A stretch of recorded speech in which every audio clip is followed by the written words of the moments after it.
Hello बेटा, कैसे हो आप लोग? उम्मीद करती हूँ घर पे मन लगाकर पढ़ रहे होंगे। ये द लिविंग वर्ल्ड का लास्ट टॉपिक है हमारा, टेक्सोनॉमिकल एड।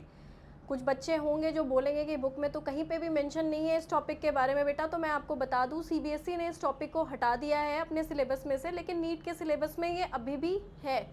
तो थोड़ा बहुत टाइम लगेगा आपका, इसको डिस्कस कर लेते हैं क्योंकि आप जब 10 ईयर्स के क्वेश्चन सॉल्व करोगे ना, तो आपको पता चलेगा कि टेक्सोनॉमिकल एड से आपका ज़्यादा क्वेश्चन आया हुआ है इस चैप्टर में से।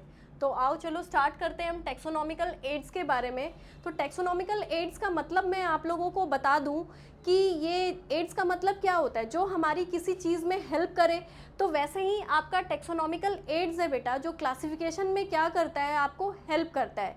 किसी भी चीज़ को फर्दर क्लासिफाई करने में ये क्या कर रहा है, हेल्प प्रोवाइड कर रहा है। तो यहाँ पे क्या लिखा हुआ है टेक्सोनॉमिकल एड्स के बारे में, अगर आप ध्यान दो तो biologist have established certain procedures and techniques to store and preserve the information as well as the specimen. Some of these are explained to help you understand the usage of aids. तो कहने का मतलब है ये आपके लिए क्या है, किसी भी चीज़ को क्लासिफाई करने के लिए ये हेल्प प्रोवाइड करते हैं। जैसे कि इसमें हर्बेरियम आता है, बोटानिकल गार्डन आता है, जूलॉजिकल पार्क्स आते हैं, म्यूज़ियम आता है, की आता है बेटा आपका, मोनोग्राम्स आते हैं, और फिर आपका लास्ट में फ्लोरा आता है, कैटलॉग आता है, बहुत सारी चीज़ें आती हैं। उन सब के बारे में हम डिस्कस करेंगे। तो सबसे पहले अगर हम बात करें हर्बेरियम, जो कि हमारा क्या होता है बेटा, ड्राई गार्डन है। Herbarium is a store house of collected plant specimens that are dried, pressed and preserved on sheet, है ना। एक आपकी अराउंड वाइट कलर के शीट्स होते हैं बेटा, जिनकी जो डायमेंशन यहाँ पे दी हुई है 11.5 इंटू 16.5 इंचेस की लॉन्ग शीट होती है बेटा, वाइट कलर की। उस पर क्या करते हैं, अगर छोटे प्लांट हैं तो उस पूरे प्लांट को हम उस पर क्या करते हैं, ड्राई करके प्रेस करके वहाँ पे लगाते हैं। या मान लो कि कोई लॉन्ग प्लांट, मतलब जिनकी हाइट कुछ ज़्यादा है, वैसे प्लांट के बारे में हम क्या करते हैं बेटा, उसके किसी ब्रांच को कट करके उसको हम क्या करते हैं, ड्राई करते हैं, प्रेस करते हैं, और उसके बाद इन शीट्स पे क्या करते हैं बेटा, पेस्ट कर देते हैं उसको। ठीक है, एक तरह से ये एल्बम की तरह आपका होता है। ठीक है, further the sheets are arranged according to a universally accepted system of classification. These specimens along with their descriptions on herbarium sheets become a storehouse or repository for future use. The herbarium sheets also carry a label providing information about date, place of collection, its English name, local name and botanical name. साथ ही साथ हम क्या mention करते हैं बेटा, उस plant के family के बारे में और कलेक्टर्स के नेम के बारे में हम वहाँ पे मेंशन करते हैं। Herbaria also serves as quick referral system in taxonomical studies बेटा। तो बेसिकली आपका हर्बेरियम क्या है बेटा, एक ड्राई गार्डन है, एक ड्राई एल्बम की तरह है, जो स्पेशली जहाँ पे हम प्लांट्स को क्या करते हैं, ड्राई करते हैं, उसको प्रेस करते हैं, और उसके बाद जो आपकी 11.5 इंटू 16.5 के वाइट कलर के शीट्स होते हैं, उस पर हम उसको पेस्ट कर देते हैं। और साथ में वहाँ पे कुछ चीज़ें हम मेंशन करते हैं, 7 लेबल्स होते हैं बेटा, जिसमें कि हम date of collection, name of collector, है ना, उस प्लांट के फैमिली का नाम, उस प्लांट से रिलेटेड जो आपका मतलब और भी अदर इंफॉर्मेशन है, जैसे कि उसका इंग्लिश नेम, लोकल नेम और बोटानिकल नेम, ये सारी चीज़ें हम मेंशन करते हैं। नेक्स्ट जो हमारा टेक्सोनॉमिकल एड है, आप ध्यान दोगे, बोटानिकल गार्डन्स होते हैं। बोटानिकल गार्डन्स नाम से ही समझ में आ रहा है कि यहाँ पे हम प्लांट्स को ही प्रिजर्व करते होंगे। अब जैसे कि हर्बेरिया में हम क्या करते थे, डेड प्लांट्स को प्रिजर्व करते थे बेटा। डेड प्लांट्स मतलब dead plant in the sense कि हम किसी प्लांट, अगर कोई स्मॉल प्लांट है तो उसको एज अ होल प्रिजर्व कर रहे हैं, और कोई आपका टॉल प्लांट है बेटा तो उसके किसी पार्ट को हम ड्राई प्रेस करके प्रिजर्व करते हैं।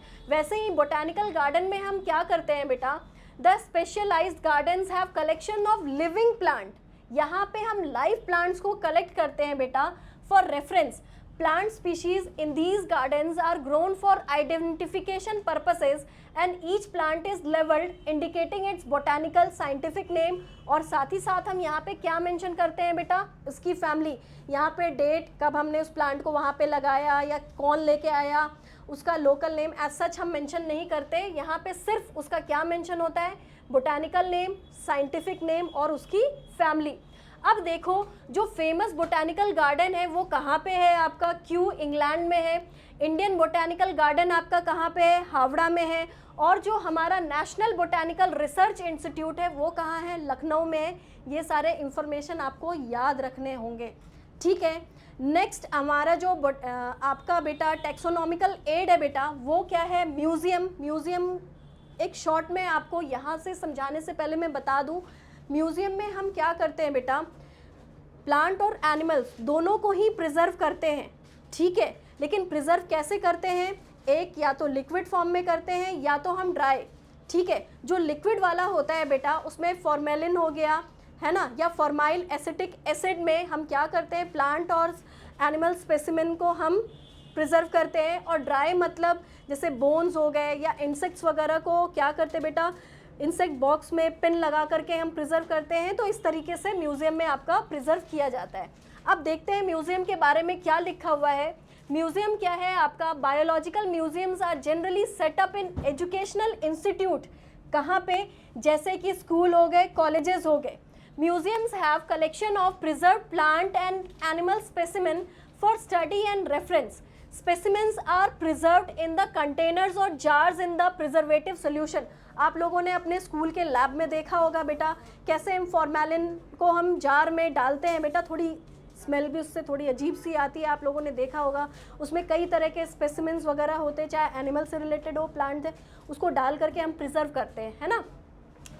यहाँ पे बताया गया है plants and animal specimens may also be preserve as dry specimen, है ना। जैसे insects are preserved in insect boxes after collecting, killing and pinning, है ना।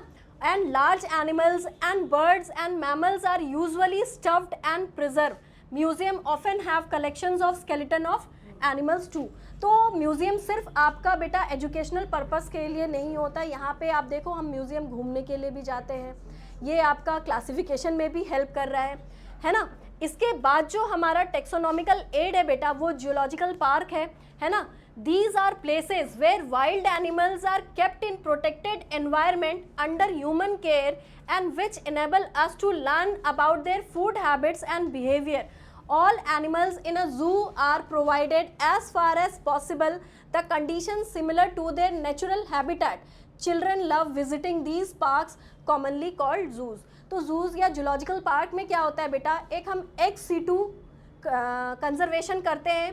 एक्स सीटू का मतलब है कि किसी भी वाइल्ड एनिमल को उसके नेचुरल हैबिटेट से निकाल करके हम एक आर्टिफिशियल हैबिटेट बनाते हैं जो उसके नेचुरल हैबिटेट से मिलता जुलता है, और वहाँ पे हम एनिमल्स को प्रिजर्व करके रखते हैं, है ना, ठीक है। क्यों रखते हैं, जस्ट टू स्टडी देयर और learn about their food habits and behaviour. ये चिल्ड्रन भी इसको बहुत पसंद करते हैं, अक्सर आप भी गए होंगे बहुत सारे जूलॉजिकल पार्क, है ना।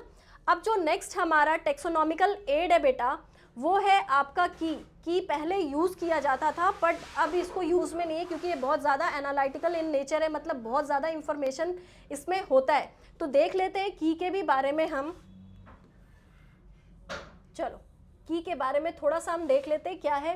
की is use for identification of plants and animals based on the similarities and dissimilarities. Actually ये क्या है आपका, बुकलेट है बेटा containing a list of characters and their alternates which are helpful in identification of various taxa, है ना। इसमें बहुत सारे इंफॉर्मेशन दिए हुए होते बेटा, एक बुकलेट के जैसा होता है, मतलब इतने सारे कैरेक्टर्स दिए हुए होते हैं कि आपको मतलब अब इसको यूज़ में नहीं है, फिर भी यहाँ पे दिया हुआ है तो आप पढ़ लो। The keys are based on the contrasting characters. जैसे कि कॉन्ट्रास्टिंग कैरेक्टर्स मैं प्लांट के केस में बता दूं, जब हम वेनेशंस के बारे में पढ़ते हैं तो दो तरह का वेनेशन पढ़ते हैं, पैरेलल एंड रेटिकुलेट। दोनों ही प्लांट के किस चीज़ के बारे में बता रहा है बेटा, वेन्स के अरेंजमेंट के बारे में। तो कॉन्ट्रास्टिंग कैरेक्टर्स आ गया ना, एक में क्या है आपका पैरेलल है बेटा और दूसरे में क्या है रेटिकुलेट है। तो यहाँ पे दिया हुआ है the keys are based on the contrasting characters generally in a pair called couplet. It represents the choice made between the two opposite option. This results in acceptance of only one and rejections of the other. Next इसके बारे में क्या है, separate taxonomic keys are required for each taxonomic categories such as family, genus, species. For identification purpose, each statement or couplet in the key is called a lead. Key are generally analytical in nature, मतलब कहने का यहाँ पे इतनी सारी information दी हुई है कि उतना हम अब यूज़ नहीं करते हैं, तो की अब आपका टेक्सोनॉमिकल एड में यूज़ नहीं किया जाता। आज जो नेक्स्ट हमारा टेक्सोनॉमिकल एड है बेटा वो है कैटलॉग। कैटलॉग को फर्दर डिस्क्राइब करने से पहले मैं आपको ऐसे कुछ कॉमन एग्जाम्पल लेके समझा दूँ। जैसे कि आप कभी कोई सामान खरीदने जाते हो, जैसे कार वगैरह आप लेने के लिए जाते हो बेटा, तो सेल्स पर्सन क्या वो करता है, आपके पास एक बुक लेके आता है जिसमें कार के बारे में पिक्चर्स छपे हुए होते हैं, उसमें फिर उसके बारे में इंफॉर्मेशन होता है। तो वैसे ही आपका कैटलॉग होता है बेटा, जो हम टेक्सोनॉमिकल एड के फॉर्म में यूज़ करते हैं। ये क्या है, आपका स्मॉल बुकलेट है, जहाँ पे आपको which gives account of books related to botanical titles and are of special values in taxonomic studies. Catalog are often necessary to know about full name of authors and their publication. A list that enumerates methodically all the species found in an area with brief description adding identification. ठीक है, next हमारा जो taxonomical add है बेटा वो flora है। Flora को मैं एक वर्ड में समझाऊं तो ये प्लांट के, फ्लोरा आपका प्लांट के बारे में इंफॉर्मेशन देता है, फोना आपका एनिमल्स के बारे में देता है। तो यहाँ पे सिर्फ फ्लोरा के बारे में है बेटा। It contains the index, name and actual account of habitat and distribution of plants of a particular area. मतलब किसी भी पर्टिकुलर एरिया में आपका कौन सा प्लांट मिल रहा है उसके बारे में आपको फ्लोरा में क्या मिलेगा, इंफॉर्मेशन। यहाँ पे आप एक पॉइंट ऐड कर सकते हो अपने साइड से, अक्सर मतलब कई बुक्स में लिखा हुआ है, जैसे दिल्ली से रिलेटेड आपका फ्लोरा किसने दिया हुआ है, तो जेके माहेश्वरी ने। ठीक है, नेक्स्ट जो हमारा टेक्सोनॉमिकल एड है बेटा वो है मैनुअल। मैनुअल में क्या है, they are useful in providing information for identification of names of species found in an area. मतलब एक एरिया में आपका जो पर्टिकुलर स्पीशीज मिलता है, मैनुअल्स में उसी के बारे में आपको इंफॉर्मेशन मिलेगा। और जो लास्ट हमारा मोनोग्राफ है, अब देखो मोनो का मतलब होता है एक, सिंगल, तो मोनोग्राफ का मतलब क्या है, they contain information on any one taxon. मतलब किसी भी टैक्सॉन के बारे में आपको बस इंफॉर्मेशन मिलेगा। तो ये सारे आपके कुछ टैक्सोनॉमिकल एड्स थे बेटा, जो आपको किस चीज़ में हेल्प करते हैं, क्लासिफिकेशन में हेल्प करते हैं। So thank you very much. आज की क्लास यहीं तक है। आप